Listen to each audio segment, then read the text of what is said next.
pemerintah melalui beasiswa Garuda ini.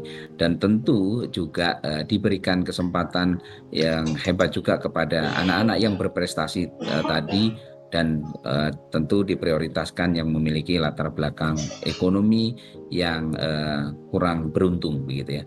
Sehingga aspek, kalau kami sampaikan, aspek penting dari beasiswa ini adalah aspek prestasi dan juga latar belakang ekonomi. Yang selanjutnya, Ibu Bapak semuanya, mohon disampaikan bahwa beasiswa ini yang bisa mengikuti tentu adalah warga negara Indonesia dan kemudian sedang atau tengah menempuh pendidikan di kelas 12 pada satuan pendidikan menengah atas atau yang sederajat, kemudian diterima pada program sarjana ataupun diploma 4 atau di sarjana terapan di salah satu perguruan tinggi luar negeri dalam daftar yang ditetapkan oleh Kemdikti-Saintek. Kemudian juga bersedia melaporkan setiap beasiswa non-gelar pada komponen pendanaan yang sama ataupun beasiswa bergelar dari sumber lain sebelum dan setelah ditetapkan sebagai penerima program beasiswa Garuda. Kemudian Ibu Bapak, perlu kami jelaskan juga bahwa dokumen pendukung yang diperlukan untuk aspek data ekonomi adalah yang pertama salinan digital kartu keluarga, salinan digital KTP atau kartu identitas anak atau akta kelahiran salah satu saja. Kemudian slip gaji ayah dan ibu jika ibunya juga ada slip gajinya, kemudian rekening koran orang tua 3 bulan terakhir, kemudian foto meteran listrik, ini terlihat dari kode CL-nya, kemudian surat pertanggungjawaban mutlak bermaterai Rp10.000. Kemudian data akademik yang perlu dicantumkan adalah LOE ya, kemudian rincian biaya studi atau tuition fee-nya saja. Kemudian bagi penyandang disabilitas tentu kita sangat memberikan keberpihakan kepada bagi penyandang disabilitas, maka kesempatan kita berikan tentu dibutuhkan surat keterangan sebagai penyandang disabilitas dan ragam disabilitasnya ya, dari fasilitas layanan kesehatan, rumah sakit atau dokter sesuai dengan ketentuan peraturan perundang-undangan.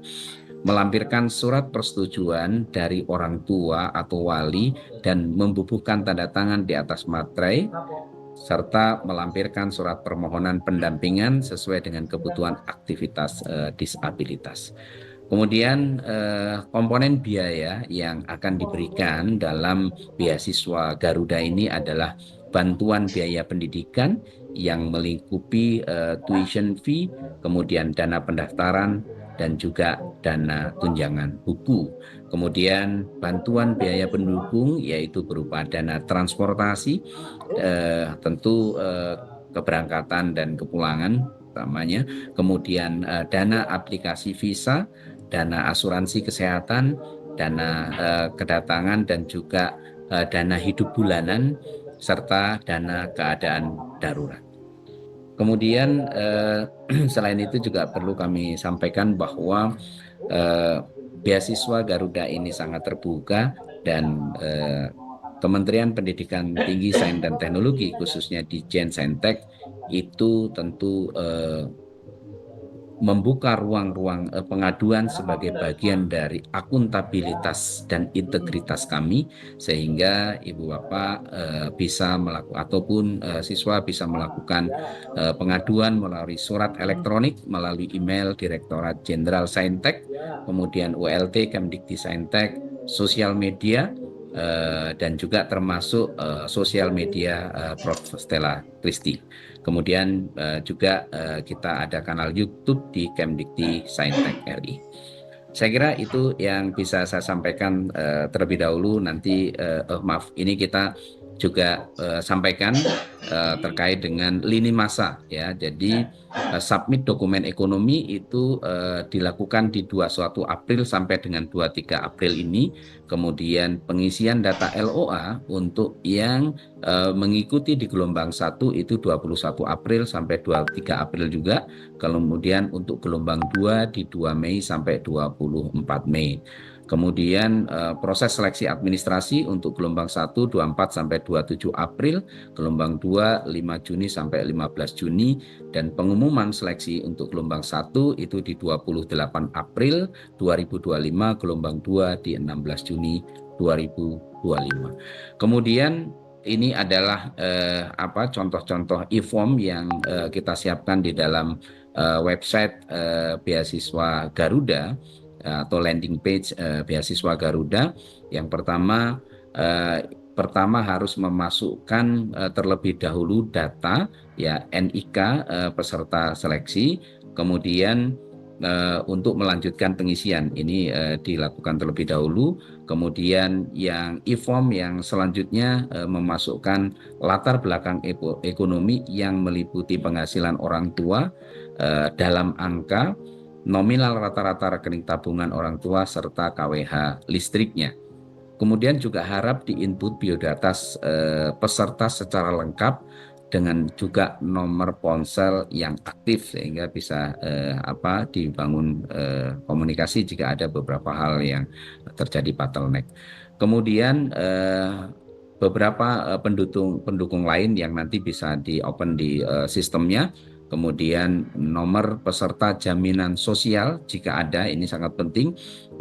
Misal punya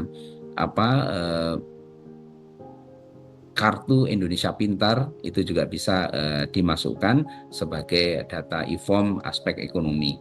Kemudian juga sebelum dilakukan submit begitu ya, lakukan pengecekan isian data terlebih dahulu, kelengkapan dokumennya, dan juga dokumen yang telah diunggah sebelum sekali lagi Ibu Bapak atau adik-adik kita nanti melakukan submit di dalam aplikasi e-form beasiswa Garuda ini.